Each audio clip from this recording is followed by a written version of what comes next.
Hi, this is Kirtana Kandapuri from Srividya Coaching Center, Anantapur. Today editorial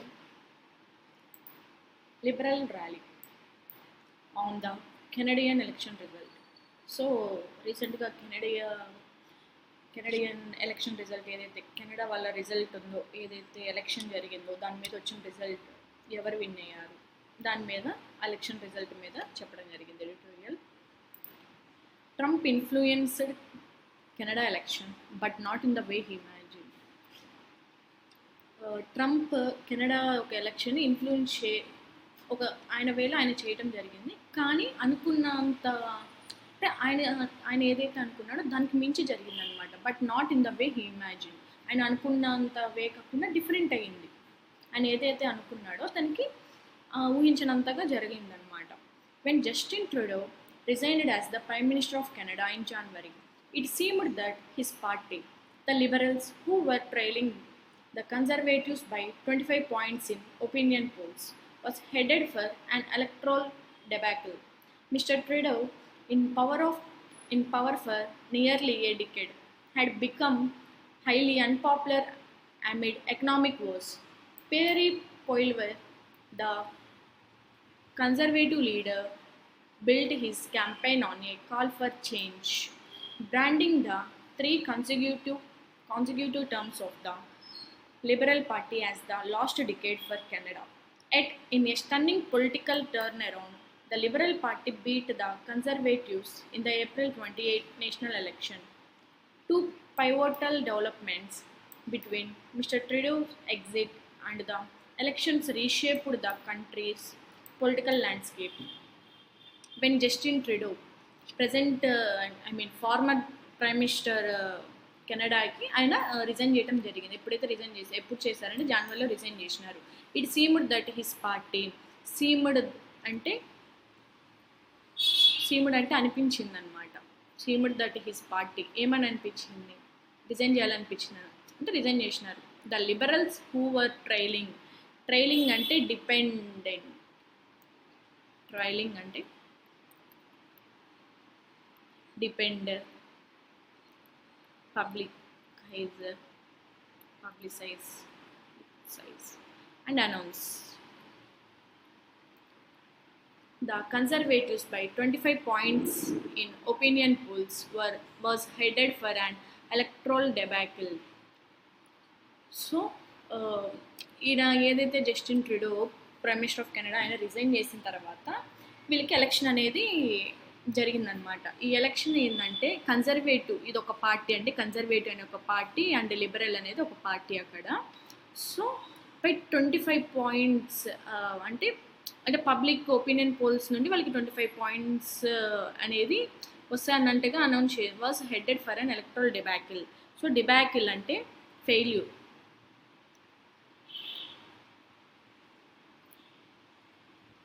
$25 points ఏదైతే ఉందో అంత difference వస్తుంది అన్నట్టుగా వచ్చిందనమాట. అక్కడ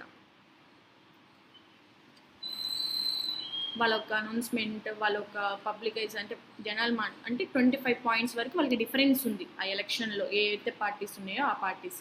mister Trudeau in power for nearly a decade had become highly unpopular and economic voice.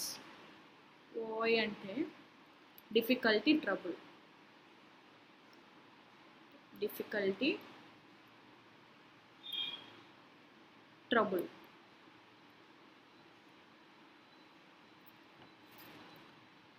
So mister Trudeau in power for nearly a decade, దాదాపు ఒక సంవత్సరం పాటు అంటే ఒక దశాబ్దం పాటు had become highly unpopular amid economic voice. So వాళ్ళు అధికారంలో ఉన్నప్పుడు మిస్టర్ ట్రూడో ఏదైతే వాళ్ళ ఎకనామిక్గా వాయిస్ అంటే ఎకనామిక్ ట్రబుల్ అనమాట. సో ఎకనామిక్గా వాళ్ళకి ఇబ్బందులు ఎక్కువ అయిపోయినాయి అనమాట. అప్పుడు ఏదైతే పీపుల్ నుండి అనుకున్నారో దానంత ప్రజాదరణ వాళ్ళు పొందలేకపోయినారు ఆ టైంలో. పెరీ పోయిలియవెరీ ద కన్జర్వేటివ్ లీడర్, ఈ కన్జర్వేటివ్ లీడర్ నేను ఆల్రెడీ టూ పార్టీస్ అని చెప్పినాను. 2 పార్టీస్లో ఒకటి వచ్చేసి లిబరల్, ఒకటి conservative. built his campaign on a call for change, branding the 3 consecutive terms of the Liberal Party as the lost decade for Canada. Yet in a stunning అంటే impressive, remarkable. Stunning అంటే impressive,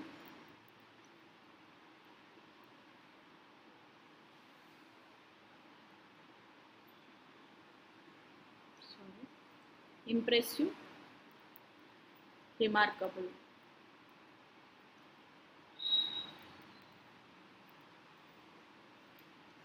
so ఇక్కడ ఏమంటున్నారంటే ఈ conservative leader ఎవరైతే ఉన్నారో ఆయన campaign call for అంటే need అనమాట.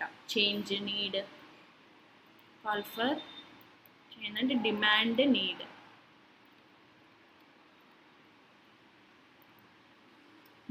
సో వీళ్ళు ఏంటంటే వాళ్ళొక క్యాంపెయిన్ని ఇప్పుడు వాళ్ళు ఒక చేంజ్ కోసం వాళ్ళకి ఇప్పుడు అవసరం ఉంది, క్యాంపెయిన్ చేయాల్సిన అవసరం ఉంది అన్నట్టుగా ఒక క్యాంపెయిన్ అనేది క్రియేట్ చేయడం.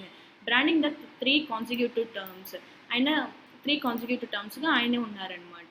సో వాళ్ళు ఒక దాని గురించి చెప్పడం జరిగింది. Terms of the liberal party as the last decade of for Canada. At in a stunning political around the liberal party beat the consecutives in the April 28 national election. So ఇప్పుడు ఏమైందంటే stunning అంటే remarkable, impressive అంటే impressive అంటే political అనేది ఒక turn around అయిపోయింది, మనం ఊహించలేనంత అయింది. ఏమైందంటే liberal party beat the conservatives. So liberal party win అయిందనమాట. ఎవరిని బీట్ చేసిందంటే కన్జర్వేటివ్స్ పార్టీని. In the April 28 national election April 28న జరిగింది. 2 pivotal developments between Mr. Trudeau's exit and the elections reshaped the country political landscape. So ఈ pivotal developments ఏవైతే 2 important developments ఏంటంటే ఒకటి వచ్చేసి ట్రెడ్యూస్ ఎగ్జిట్ అనమాట, ఈయన రిజైన్ చేయడం జరిగింది, అదొకటి. And the elections reshaped the country political landscape. So ఇప్పుడు ఏదైతే ఎలక్షన్స్ జరిగిందో దాని ఒక పొలిటికల్ ల్యాండ్స్కేప్ ఈ కంట్రీస్కి రీషేప్ అయ్యే ఛాన్స్ ఉంది. First, mark Carney, an economist and former banker, was chosen as Mr. Trudeau's successor. Mr. Carney distanced himself from Mr. Trudeau's legacy and reframed the election as an opportunity to rebuild Canada's economy. Second, Donald Trump's rhetoric about making Canada the 51st state of the US galvanized Canadian nationalism and offered a new purpose and perspective to Mr. Carney's electoral battle. He presented himself as the best candidate equipped to stand up to Mr. Trump's threats and tariffs. His record as a successful central banker who led Canada through the 2008 to 2009 recessions and the UK through the chaotic Brexit years also helped this cause. So first వచ్చేసి 2 developments అని, అందులో first వచ్చేసి mark కార్నే and ఆయన ఎవరంటే economist and farmer banker అనమాట. First chosen as mister Trudeau successor. So ఈయన ఏంటంటే చూస్ చేయడం జరిగింది, ఈయన వారసుడుగా, అంటే ఈయన నెక్స్ట్ ఆయనకి పదవి వెళ్ళేలాగా. Mr Carney distanced himself from Trudeau legacy and reframed the election as an opportunity to rebuild Canada's economy. So ఈయన ఏంటంటే ఆయన డిస్టెన్స్ ఇచ్చుకున్నాడు ఆయన ఎవరి నుండి అంటే మిస్టర్ ట్రూడో లెగసీ నుండి. ఎందుకు అంటే ఆయన మళ్ళీ ఏంటంటే ఈ ఆపర్చునిటీని రీబిల్డ్ చేసుకొని కెనడా ఒక ఎకానమీని రీబిల్డ్ అంటే ఇంక్రీజ్ చేయడానికి. కెనడా ఎకానమీ డౌన్ఫాల్లో అలా నడుస్తుంది. సో కెనడా ఎకానమీని కూడా మనం రీబిల్డ్ చేసుకోవాలి, ఎలా ఈ ఆపర్చునిటీని ఎలా ఇది చేయాలన్నట్టుగా ఆయన కొంచెం డిస్టెన్స్ ఇచ్చి ఆయన డెవలప్ చేసుకోవడానికి అన్నీ తెలుసుకుంటున్నాడు అనమాట. సెకండ్, డొనాల్డ్ ట్రంప్ రెట్రోయిక్ అంటే the art of skill of speaking or writing formally and effectively.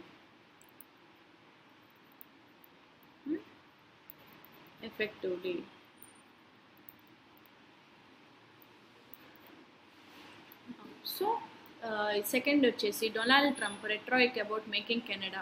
So ఆయన ఏదైతే the art of skill of speaking or writing అంటే మాట్లాడటంలో కూడా ఒక స్కిల్, ఆయన చెప్పడంలో ఒక స్కిల్, ఇట్లా ఫార్మల్గా వర్డ్స్ యూజ్ చేసుకొని మాట్లాడుతూ ఆయన చెప్తున్నారనమాట.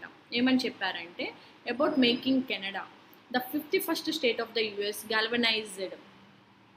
సో galvanized అంటే provoke the 51st of the US galvanized Canadian nationalism and offered a new purpose and perspective to the Carney's electoral battle.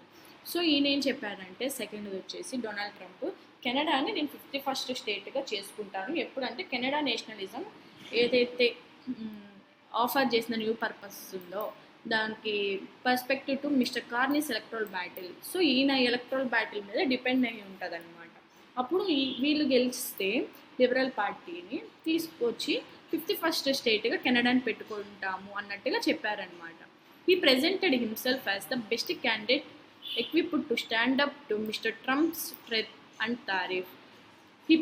He presented himself as the best candidate. ఆయనకి నేను best క్యాండిడేట్ని అన్నట్టుగా ఆయన చూపించుకున్నారు.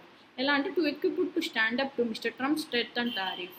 So mister Trump's నుండి ఏదైతే threats ఉన్నాయో, ఏదైతే tariff అంటే ట్యాక్స్ అనేది ఆయన ఇప్పుడు ప్రజెంట్ నెక్స్ట్ మార్చి ఇంక్రీజ్ చేస్తాను అది ఇది అన్నారు. దాని నుండి ఎలా వీటన్నిటిని ఎదుర్కోవాలి అన్నట్టుగా ఈయన ప్రదర్శించుకున్నాడు అనమాట. ఏం చేస్తే నెక్స్ట్ ఫర్దర్గా బాగుంటుంది ఎకనామిక్ కానీ. This record as a successful central banker. ఆయన ఎలా ప్రదర్శించుకున్నాడు అంటే, ఆయన రికార్డ్ చూపించి successful central banker who lead Canada through 2008 to 2009 recession. So కెనడాలో రెసిషన్ వచ్చింది ఎప్పుడంటే ఫినాన్షియల్ ఇయర్ 2009లో. సో అది వచ్చినప్పుడు ఆయన ఎలా రెసిషన్ నుండి బయటపడింది అని చెప్పి అప్పుడు ఆయన ఒక సక్సెస్ఫుల్ సెంట్రల్ బ్యాంకర్గా అవ్వటం జరిగిందనమాట. ద యూకే త్రూ ద చయోటిక్ అంటే confusion disorder,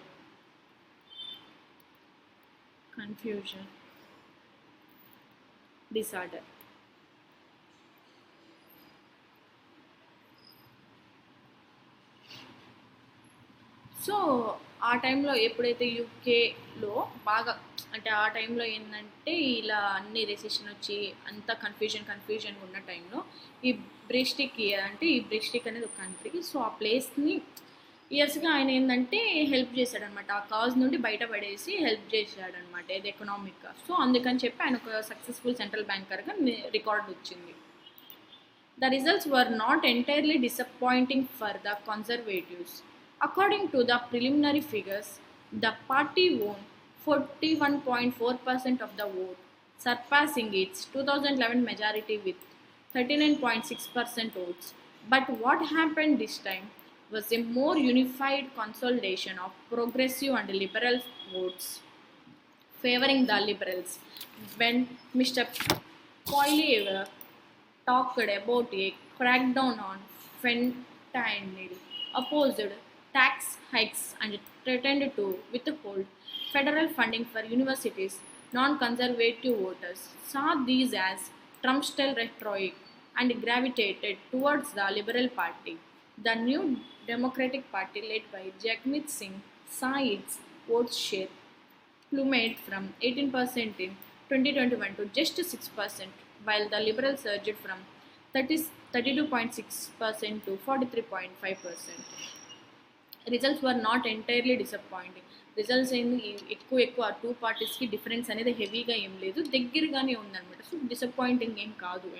according to the preliminary figures, ఆ ఫిగర్స్ అంటే బిఫోర్ ఫిగర్స్కి ఇప్పుడు ఫిగర్స్కి కంపేర్ చేసుకుంటే the party won 41.4% of the vote, surpassing its 2011 majority with 39.6% votes. Compare చేసుకుంటే ప్రీవియస్గా ఆ మెజారిటీ ఏదైతే 2011లో జరిగిందో నెక్స్ట్ ఏంటంటే అప్పుడు 39.6%, ప్రజెంట్ ఏంటంటే 41.4% ఆఫ్ ద ఓట్ అనమాట. But what happen this time was a more unified consolidation of progressive and liberal votes favouring the liberals. So ఇప్పుడు ఏమైందంటే ఇప్పుడు ఈ టైంలో అందరూ ఏకమయ్యి ఒకరినే గెలిపించాలన్నట్టు కూడా వాళ్ళకే ఈ లిబరల్స్ వాళ్ళకి ఫేవర్గా ఉంది, అందరూ ఏకమే ఒక చోటే ఉన్నారు అన్నట్టుగా జరిగింది. అసలు ఎందుకు వచ్చారు ఇట్లా అందరు కలిసి అంటే, when Poilievre talked about a crackdown on fentanyl, opposed tax hikes and threatened to withhold federal funding for universities, non-conservative voters saw these as Trump-style rhetoric and gravitated towards the Liberal Party. So ఏదైతే Trump style, ఏదైతే Trump ఇప్పుడు ట్రెట్ and tariff ఇవన్నీ చెప్పారు కదా, so ఆయనలానే ఈయన speech కూడా అలానే ఉందన్నమాట. దానివల్లే పార్టీ అనేది పడిపోయింది. అంటే ఆ, ఏదైతే బార్డర్ ఓట్స్ ఉన్నాయో అక్కడ డిఫరెన్స్ అనేది వచ్చిందనమాట. ఇది దగ్గర డిఫరెన్స్, ఓవరాల్ ఎక్కువ ఏం డిఫరెన్స్ కాకుండా నియర్ డిఫరెన్స్తోనే ఈ పార్టీ అనేది, లిబరల్ పార్టీ అనేది గెలిచిందనమాట. సో ఇదేంటంటే ఈయన ఏదైతే ట్రంప్ స్టైల్లోని అలానే ఈయన కూడా చెప్పడం జరిగింది. ఎలా అంటే యూనివర్సిటీస్కి వచ్చే ఫండ్ని, నాన్ కన్జర్వేటివ్ ఓటర్స్ ఒక ఫండ్, ఇట్లా డిఫరెంట్ వాటన్నిటిని ఈ ట్యాక్స్ అన్నిటి పెంచుతాం అన్నట్టుగా ఇట్లా సేమ్ ఆయన ఏదైతే వేలో చెప్పారో అట్లానే ఈయన కూడా చెప్పడం జరిగిందనమాట. The new Democratic Party, led by Jagmeet Singh, saw its vote share plummet from 18% in 2021 to just 6%, while the Liberals surged from 32.6 to 43.5. So ఇది న్యూ డెమోక్రటిక్ పార్టీ ఒక పార్టీ, దాన్ని లీడ్ చేసేది జగమీత్ సింగ్ గారు. ఈయన ఏంటంటే ఈయన ప్లూమెట్ అంటే డ్రాప్ అన్నమాట. ఆయన షేర్ అనేది పడిపోయింది, ఓట్ షేర్ అనేది ఎంత అంటే ఫ్రమ్ 18% ఇన్ 2021 ప్రజెంట్ ఏం 6% అయిందంటే 12% ఆయన ఫాల్ అయిందనమాట. వైల్ లిబరల్ ఏమో ఇంక్రీజ్ అయింది, ఎంత అంటే 32.6% నుండి 43.5%కి ఇంక్రీజ్ అయింది. ప్లూమెట్ అంటే డ్రాప్ అని, కన్సాలిడేషన్ అంటే స్ట్రాంగ్ అని, strong. Next,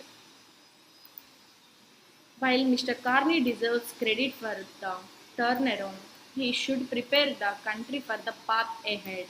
Despite the Liberal surging popularity, they are still projected to fall short of the 172-seat majority mark in the 343-member parliament. A coalition government dependent on smaller parties could complicate his legislative ambitions. Moreover, Mr. Carney and Mr. Trump agree that traditional relationship between Canada and the US is over, which means the leader will have to launch talks for a new economic and security framework. Mr. Carney must also take swift measures to offset the impact of the Trump tariffs and revitalize economic growth, all the while standing firm against American pressure and for Canada's sovereignty.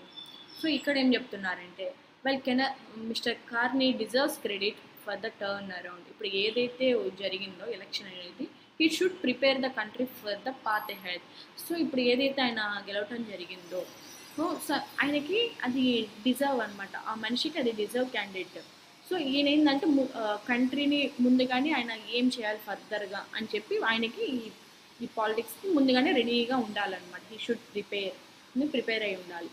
Despite the Liberal surging popularity, they are still projected to fall short of the 172-seat majority mark in the 343-member parliament. ఏదైతే 343-member parliament ఉందో, so ఇక్కడే తెలిసిపోతుంది అనమాట.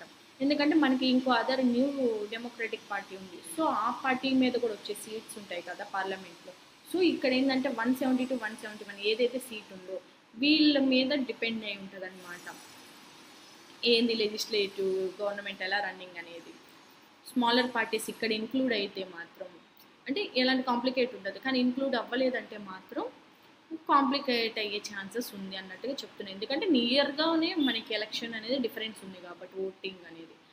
So అదే చెప్పారు ఇక్కడ, coalition government dependent, coalition అంటే partnership అనమాట. Government dependent on the small parties could complicate his legislative ambitions. చెప్పాను కదా, డిఫరెన్స్ స్మాల్ నియర్ డిఫరెన్స్ ఉండటం వల్ల ఏదైతే కోయిలేషన్ అనేది పార్ట్నర్షిప్ అనమాట. ఏదైతే టూ పార్టీస్ ఒక పార్ట్నర్షిప్ అనేది వాటి మీద డిపెండ్ అయి ఉంటుంది ఏదైతే legislative సీట్స్కి. Moreover, Mr. Carney and Mr. Trump agreed that the traditional relationship between Canada and the US is over, which means the leaders will have to launch talks for a new economic and security framework. So ఇప్పుడు election అనేది complete అయిపోయింది. Present ఏంటంటే ఆయన ఏదైతే ముందుగా వీళ్ళు గెలవక ముందు ఏదైతే మాట్లాడుకున్నారో ఆ ట్రెడిషనల్ రిలేషన్షిప్ని ఇప్పుడు వీళ్ళు అగ్రీ చేయడం జరిగింది. సో ఇప్పుడు ఏంటంటే ఈ టూ మెంబర్స్ వచ్చేసి కార్నీ గారు అండ్ ట్రంప్ గారు వీళ్ళిద్దరు కలిసి ఫర్దర్గా new economic and security framework అనేది వాటి గురించి మాట్లాడి లాంచ్ చేయాలన్నమాట. లాంచ్ చేయడానికి వాళ్ళు ఆ టాక్ అనేది పెట్టుకున్నారు. Mister Carney must also take shift measures to offset అంటే బ్యాలెన్స్. ఆఫ్సెట్ అంటే balance. Mr. Carney must also take shift measures to offset the impact of the Trump tariffs and revitalize. Revitalize అంటే support. Revitalize అంటే support. Strength. So economic growth అనేది strong చేసి ఏదైతే tax అనేది ఎలా balance చేసుకొని ఆ ట్యాక్స్ని బ్యాలెన్స్ చేసుకొని ఎకనామిక్ గ్రోత్ని మనం ఇంక్రీజ్ చేయాలి, దానికి సపోర్ట్ ఇచ్చి ఇంక్రీజ్ స్ట్రాంగ్ చేయాలన్నమాట. All the while standing firm against American pressure and for Canada sovereignty. Sovereignty అంటే అథారిటీ, సుప్రిమసీ, సోవెర్నిటీ ఈ వర్డ్ కనిపిస్తుంటుందండి. Authority, supremacy.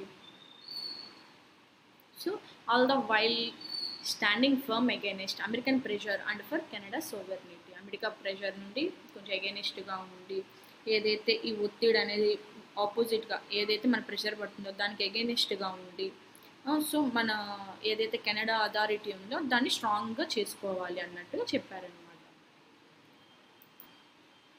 Okay, comprehensive passage మీద క్వశ్చన్స్ అనమాట. What was the outcome of the Canadian national election held on April 28? What was the outcome? So Canadian national election జరిగిన రోజు మనకి ఏంటి ఇప్పుడు ప్రజెంట్ అవుట్కమ్ ఏమొచ్చింది?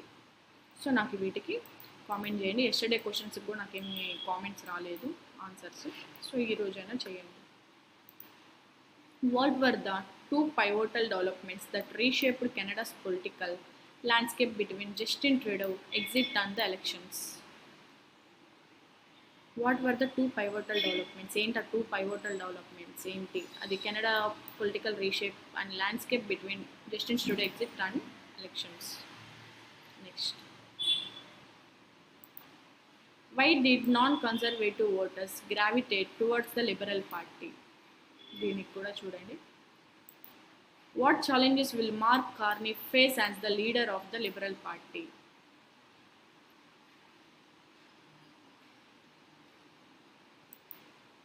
What happened to the vote share of the Democratic Party led by Jagmeet Singh? And vote share ఏమైంది అంటే దీనికి చూడండి. దట్స్ ఇట్ అండి. సక్సీడెడ్ మీద సినోనిమ్స్ ఏంటి, యాంటోనిమ్స్ ఏంటి? సక్సీడెడ్ అంటే కంప్లీటెడ్, అయిపోయింది, సక్సెస్ అయిపోయింది, చేసేసిన. కన్క్లూడెడ్, కన్జుమేటెడ్, డిప్లీటెడ్, అయిపోయింది, తగ్గిపోయింది. డ్రైన్డ్, ఎఫెక్టెడ్, దానివల్ల ఏం effected. Ended, executed, exhausted, fixed. Next, fulfilled, perfected, performed, realised, rendered, set, spent, terminator, wide, what అనమాట. ఇవన్నీ సినానిమ్స్. మనకి యాంటోనిమ్స్ ఏంటి నేను ఆల్రెడీ చెప్పాను. ఒక సినానిమ్ నేర్చుకుంటే మనం దానికి తోడు యాంటోనిమ్ నేర్చుకుంటే బిఫోర్ కానీ మనకి ఈజీగా ఉంటుంది అనమాట. Incomplete, indefinite, unfinished. So succeed అంటే ఫినిష్ అయిపోయింది అనమాట, కానీ దానికి ఆపోజిట్ వచ్చేసి అన్ఫినిష్డ్, అన్ఫిక్స్డ్, ఏది చేయలేని దాన్ని మాత్రం అంటే ప్రిసీడెడ్ అట్లా ఉంటాయి కదా. సో దానికి ఇవి వర్క్అప్స్ అవుతాయి. అన్యూజువల్. సో ఇవన్నీ ఒక యాప్స్ లిస్ట్. సో ఈ బ్యాంక్ ఫౌండేషన్ అండి May 1st నుండి న్యూ బ్యాచ్ స్టార్ట్ అవుతుంది. ఏమన్నా క్వైరీస్ ఉంటే కాల్ చేయండి 9649643354 నెంబర్కి. ఓకే, థ్యాంక్ యూ అండి. అండ్ క్లాసెస్ టైమింగ్స్ కూడా ఉన్నాయి, చూసుకోండి, కాంటాక్ట్ అవ్వండి. That's it. Thank you.